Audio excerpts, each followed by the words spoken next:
Bonjour et bienvenue. Je suis Laure, maître enseignante Reiki et accompagnante sur les chemins de reconnexion à soi et de transformation intérieure. Dans ce podcast, je vous accompagne et je vous partage des capsules autour des thématiques que j'ai moi-même expérimentées, ainsi que des épisodes pensés comme un carnet de bord, celui d'un voyage intérieur. L'idée est simple, d'ouvrir un espace de réflexion, de conscience et de douceur pour traverser les changements de vie avec un peu plus de clarté et de présence. Installez-vous confortablement et je vous souhaite une belle écoute.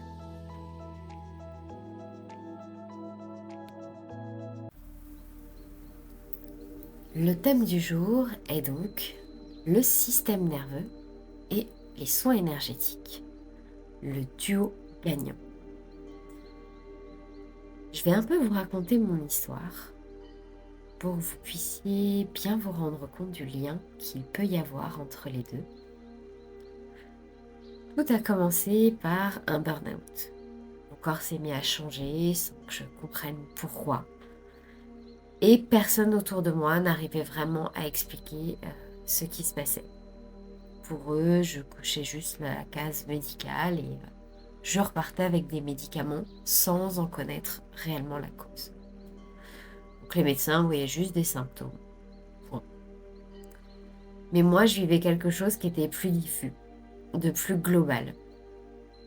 Mon état émotionnel, mon énergie, mon système lymphatique, tout semblait lié, tout semblait affecté, mais par quoi? C'est là que je suis devenue mon propre cobaye de recherche, ne trouvant pas de réponse auprès des médecins et des spécialistes. Je me sentais réellement abandonnée et j'ai entrepris une quête intérieure pour comprendre comment fonctionnait mon corps, tout simplement. Et j'ai compris progressivement que mon système nerveux était au centre de tout. Aujourd'hui, je vois dans ma pratique quelque chose de frappant. Les personnes qui viennent pour la première fois arrivent souvent en mode survie. Épaules remontées, respiration courte, regard un peu fuyant, voire les larmes aux yeux. Et elles repartent différemment. Pas juste détendues, quelque chose de plus. Quelque chose de plus profond s'est déposé. C'est là que le soin énergétique et le système nerveux se rencontrent et c'est fascinant. Le système nerveux, c'est un peu le chef d'orchestre invisible. On en parle beaucoup, parfois de façon un peu abstraite. Concrètement, le système nerveux autonome régule tout ce que tu ne contrôles pas consciemment. Ton rythme cardiaque, ta digestion, souvent appelée le deuxième cerveau, ta réponse au stress, ta capacité à te sentir en sécurité. Il fonctionne selon deux grandes branches complémentaires. Pour la faire courte, il y a le système sympathique, qui est celui qui se met en route quand ton cerveau perçoit un danger réel ou parfois imaginaire. C'est lui qui accélère le cœur, tend les muscles, prépare au combat ou à la fuite. Utile, nécessaire, mais épuisant quand il reste activé en permanence. De l'autre côté, on a le système parasympathique. C'est lui qui dit « tu peux relâcher maintenant ». On est en sécurité, détends-toi. Digestion, récupération, créativité, connexion aux autres, tout se passe par ce fameux système parasympathique. C'est lui qui prend le relais. Le problème, dans notre vie moderne, beaucoup d'entre nous sont coincés dans le mode sympathique. Le stress chronique, les écrans, les journées surchargées, tout ça maintient le système nerveux dans un état de vigilance permanente. Et le corps ne peut pas récupérer, ni vraiment se régénérer dans cet état-là. Alors, qu'est-ce que le soin énergétique peut bien faire? Eh bien, c'est là qu'il intervient.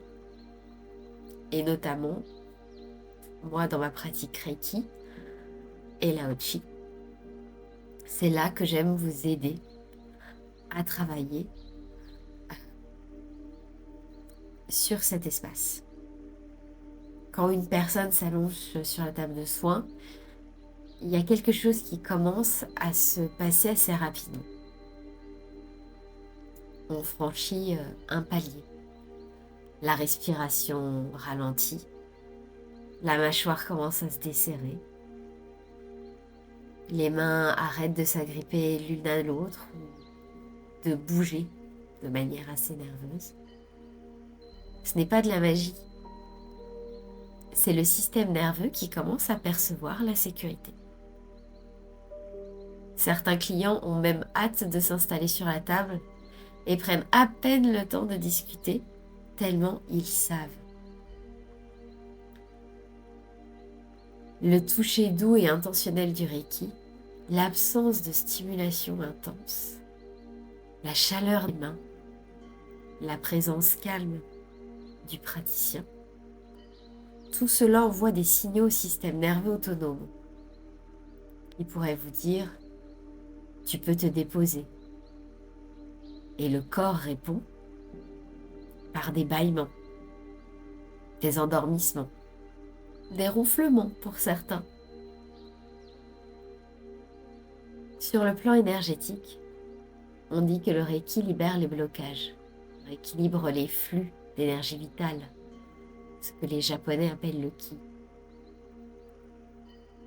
Sur le plan physiologique, on pourrait dire qu'il crée les conditions pour que le système parasympathique reprenne la main. Ces deux lectures ne sont pas contradictoires. Elles décrivent le même phénomène depuis des angles différents. Auprès de celles et ceux que j'accompagne, j'ai observé des patterns qui reviennent régulièrement. Les personnes en burn-out ou en surcharge chronique mettent souvent 20 à 30 minutes avant de vraiment lâcher. Et c'est normal. Le système nerveux a appris à rester vigilant. Et il ne fait pas confiance facilement. Il a besoin de vérifier que la sécurité est bien là. Et c'est pourquoi les séances de 90 minutes ont une valeur que les courtes séances ne peuvent pas toujours offrir. Surtout lorsque vous venez pour la première fois. On a le temps de traverser cette phase de résistance et d'aller dans quelque chose de plus profond. D'autres personnes arrivent déjà plus disponibles. Elles ont peut-être une pratique de méditation, de yoga ou simplement une plus grande familiarité avec leur corps intérieur. Pour elles, le soin énergétique agit comme un amplificateur.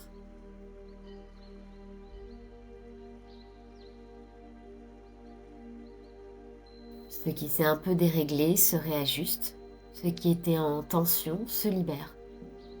Dans les deux cas, ce qui se passe n'est pas passif. Le corps fait un travail, le praticien accompagne, et le système nerveux, lui, retrouve quelque chose qu'il cherchait, son propre rythme. Une question que j'entends souvent, est-ce qu'une seule séance suffit? Eh bien, ça dépend vraiment de ce qu'on traverse. Pour une personne qui vient tester, une séance peut être suffisante pour comprendre ce qu'est un soin énergétique et ressentir un premier effet. Mais pour quelqu'un qui vit un stress chronique installé depuis des mois ou des années, une séance unique, c'est un peu comme arroser une plante une seule fois et s'étonner qu'elle ne fleurisse pas. Le système nerveux se régule dans la durée. Il apprend progressivement à se sentir en sécurité, à faire confiance au signal de relâchement. C'est pourquoi je propose des accompagnements sur plusieurs séances, pour que quelque chose s'installe vraiment, pas juste temporairement. Le travail énergétique suit la logique que le soin du corps, il s'approfondit à chaque fois.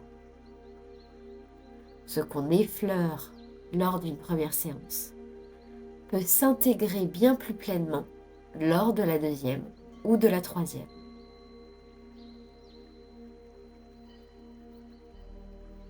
Ce que j'aime aujourd'hui dans cette approche, c'est qu'elle ne demande rien au receveur. Il n'y a pas besoin d'y croire fortement, pas besoin de méditer depuis 10 ans, pas besoin d'être spirituel. Le corps, lui, il sait et il répond. Toujours. Nous vivons dans une époque qui valorise l'effort, la performance, la productivité. Le soin énergétique propose quelque chose de radicalement différent. L'art de recevoir. De laisser quelque chose se faire pour soi, en soi, sans forcer. Et dans cet espace de réception, le système nerveux trouve enfin ce dont il a besoin pour se réguler,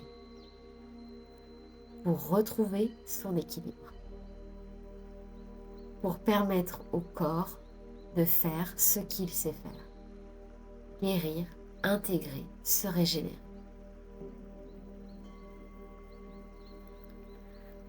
Alors si tu sens que ton système nerveux pourrait bénéficier d'un espace de régulation et de soins, je t'invite réellement à explorer ce qu'une séance de Reiki peut t'apporter. J'espère que cet épisode vous a plu. Si c'est le cas, vous pouvez soutenir ce podcast en vous abonnant à la chaîne, en laissant un like, en partageant cet épisode autour de vous. Et si vous vous sentez appelé à prendre soin de vous ou à vous faire accompagner, n'hésitez pas à consulter les liens dans la bio ou à m'écrire directement via Instagram. Merci pour votre écoute et à très bientôt pour un prochain carnet de bord.